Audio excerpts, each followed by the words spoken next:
നമസ്കാരം. പുതിയൊരു വീഡിയോയിലേക്ക് എല്ലാവർക്കും സ്വാഗതം. ഇന്നിവിടെ പറയാൻ പോകുന്നത് മനസ്സിൽ ദുഃഖം കൊണ്ട് നടക്കുന്ന നക്ഷത്രക്കാരെക്കുറിച്ചാണ് ഇവിടെ പറയാൻ പോകുന്നത്. എത്ര വലിയ പ്രശ്നം വന്നാലും അത് മറ്റുള്ളവരോട് പറയാൻ അല്പം മടിക്കുന്ന കൂട്ടരാണ് ഈ നക്ഷത്രത്തിലുള്ളവർ. പ്രത്യേകിച്ച് പറഞ്ഞാൽ എന്ത് തന്നെ ദുഃഖങ്ങൾ വന്നാലും മനസ്സിൽ കൊണ്ട് നടക്കുന്ന വ്യക്തികളാണ്.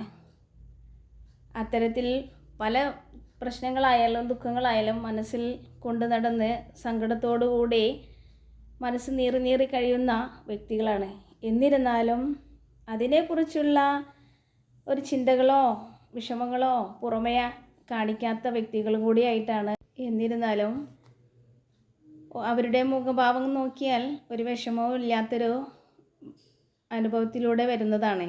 മറ്റുള്ളവർക്ക് യാതൊരു ദുഃഖങ്ങളോ വിഷമങ്ങളോ സങ്കടങ്ങളോ ഇല്ലാത്ത വ്യക്തികളായിട്ടാണ് പുറമേയുള്ളവർക്ക് കാണുക. എന്നിരുന്നാൽ ഇവരുടെ മനസ്സിൽ വളരെ നീറിയിരിക്കുന്ന ഒരവസ്ഥകളാണ്.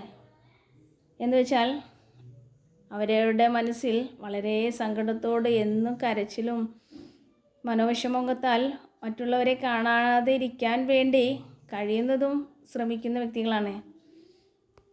പല ഘട്ടങ്ങളിലായിട്ട് അത്രയ്ക്ക് അങ്ങോട്ട് ഇനി ജീവിതം തന്നെ മടുത്തു എന്നുള്ള ഒരവസ്ഥയാണ് ഇവരുടേത്. കാരണം ഇനി ജീവിച്ചിരിക്കണ്ടല്ലോ, ജീവിച്ചാലല്ലേ ഇങ്ങനത്തെ ഓരോ അനുഭവങ്ങൾ വരുന്നത്. അതിലും നല്ലത് മതി, എല്ലാം മതിയാക്കുക എന്നുള്ള ഒരു തോന്നലുള്ള വ്യക്തികളായിട്ടാണ്. പക്ഷേ എന്നിരുന്നാലും ഇനി എല്ലാറ്റിനും ഒരു തുടക്കം കുറിക്കുന്നത് പോലെ പലതരത്തിലുള്ള ഘട്ടങ്ങളിൽ നിന്നെല്ലാം തരണം ചെയ്യാനുള്ള ഒരു കഴിവ് നിങ്ങൾക്ക് തന്നെ അനുഭവത്തിൽ വരുന്നതാണ്.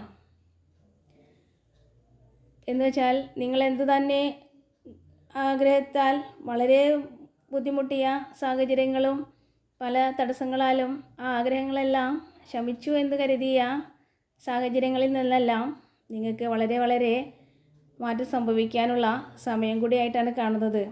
ആ നക്ഷത്രക്കാരാരെയില്ല എന്ന് വെച്ചാൽ രോഹിണി, അവിട്ടം, കാർത്തിക, പൂരാടം, പൂരോരുട്ടാതി, ചോതി, ആയില്യം, അനിഴം എന്നീ നക്ഷത്രക്കാരാണ് പുറമേ കാണിക്കാത്ത സങ്കടങ്ങൾ ഉള്ളിൽ തേങ്ങിയിരിക്കുന്നു എന്ന് പറയുന്നത് പോലെ വിഷമത്തോടുകൂടി എന്നാൽ മറ്റുള്ളവരോട് പറയാത്ത സാഹചര്യത്തിൽ മുന്നോട്ട് നയിക്കുന്ന വ്യക്തികൾ.